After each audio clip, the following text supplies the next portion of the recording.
Assalamualaikum warahmatullahi wabarakatuh. Ya, kita sambung lagi bab apa? Kitab Sunnah Manah. Bismillahirrahmanirrahim. Allahumma salli ala sayyidina Muhammad. Ini bab 2. Okay, bab 2. Kisah Nabi, sahabat, imam, sultan dan panah. Kami catatkan beberapa hadis dari hal-hal dan kisah-kisah Nabi dan sahabat sebagai pembuka cerita buku kecil ini. Perjuangan Nabi dan sahabat Nabi Muhammad SAW adalah asbab kita menerima Islam sebagai rahmat pada hari ini. Di dalam beberapa hadis ini kita dapat memahami betapa kentalnya akidah sahabat di dalam menangani ujian melalui kisah-kisah sahabat dan panah. Kami catat juga kisah beberapa sahabat terkenal dengan kecekapan memanah dan kami masukkan juga kisah Imam Syafi'i, Imam Bukhari dan Muhammad Al-Fatih di dalam hal-hal memanah. Okay, kita mula bahagian 1. Nabi SAW dan panah.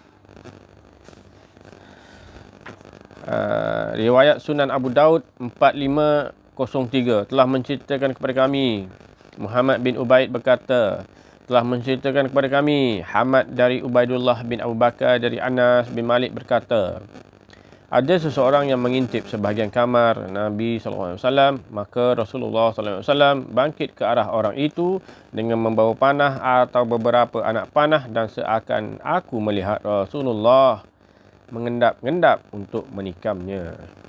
Riwayat 6, Musnad Ahmad 10526 telah menceritakan kepada kami, Bas dan Hisham, mereka berkata telah menceritakan kepada kami, Sulaiman ibnul Mughirah dari Sabit berkata, Hashim berkata telah menceritakan kepadaku, Sabit al-Bunani berkata, telah menceritakan kepada kami, Abdullah bin Rabah berkata, beberapa orang diutus menghadap Muawiyah pada bulan Ramadan. Aku dan Abu Hurairah berada di antara mereka. Maka sebahagian di antara kami membuat makanan untuk yang lain. Abdullah bin Rabah berkata, Abu Hurairah adalah orang yang paling sering menjemput kami. Hashim berkata, ia paling sering mengundang kami makan di tempatnya. Abdullah bin Rabah berkata, aku berkata, bisakah aku membuat makanan lalu mengajak mereka makan bersamaku? Abdullah bin Rabah berkata, lalu aku pun menyuruh seseorang untuk membuat makanan. Setelah itu, aku menemui Abu Hurairah pada waktu Isyak. Abdullah bin Rabah berkata, aku berkata, undanganku jatuh pada malam ini. Abdullah bin Rabah berkata, apakah engkau telah mendahuluiku? Hashim berkata, aku berkata, ya benar. Abdullah bin Rabah berkata, aku telah mengundangnya, maka mereka menjadi tamuku. Abu Hurairah berkata, mahukah aku ingatkan dengan kejadian kalian, hai orang-orang Ansar? Lalu ia menceritakan kejadian Fathu Makkah. Ia berkata, Rasulullah SAW memasuki Makkah. Abu Hurairah berkata, lalu beliau mengutus Zubair di salah satu sayap pasukan dan mengutus Khalid di bahagian lain serta Abu Ubaidah di pasukan infanteri.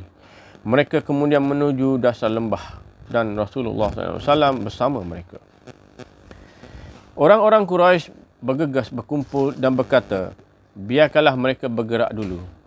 Jika kita melihat mereka memperoleh kemenangan, maka kita bersama mereka. Dan jika mereka terkena sesuatu, maka kita akan memberikan apa yang diminta dari kita.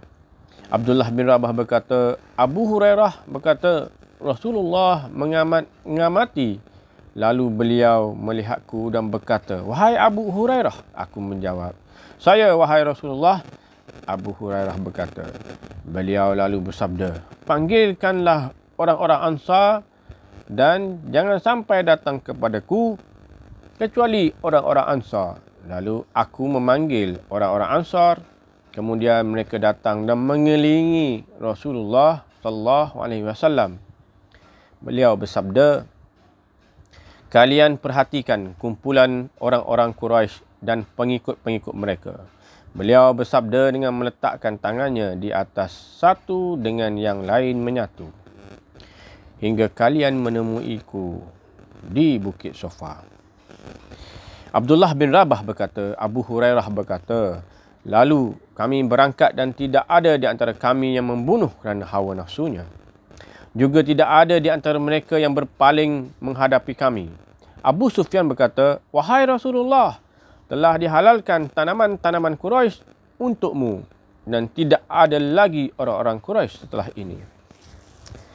Abu Hurairah berkata, Rasulullah SAW bersabda, "Barang siapa mengunci pintunya, maka ia selamat. Barang siapa masuk ke dalam rumah Abu Sufyan, maka ia selamat. Maka orang-orang pun mengunci pintu rumah mereka." Abu Hurairah berkata, Rasulullah kemudian menuju Hajar Aswad lalu menciumnya. Setelah itu beliau tawaf mengelilingi Kaabah.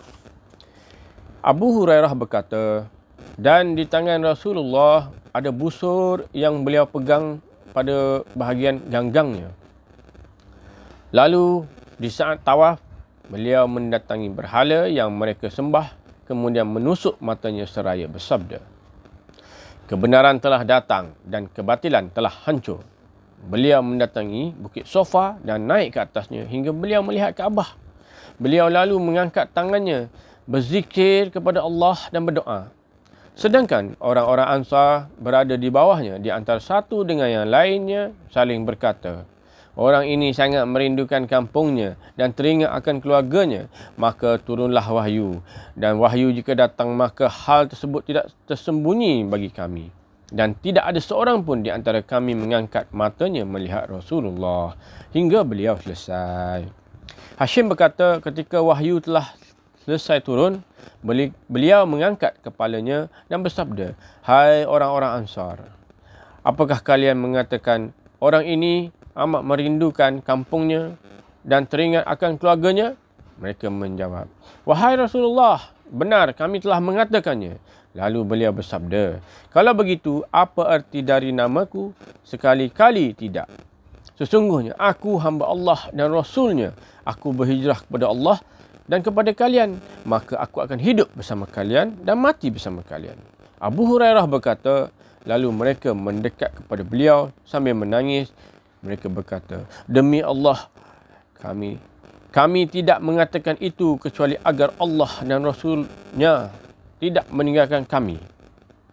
Kemudian Rasulullah SAW bersabda, "Sesungguhnya Allah dan Rasulnya membenarkan dan memberi uzur kepada yang lain." Allahu'alam. Jadi setakat ni kita akan sambung lagi riwayat seterusnya. InsyaAllah kepada yang nak memilikinya boleh hubungi admin, insyaAllah. Assalamualaikum warahmatullahi wabarakatuh.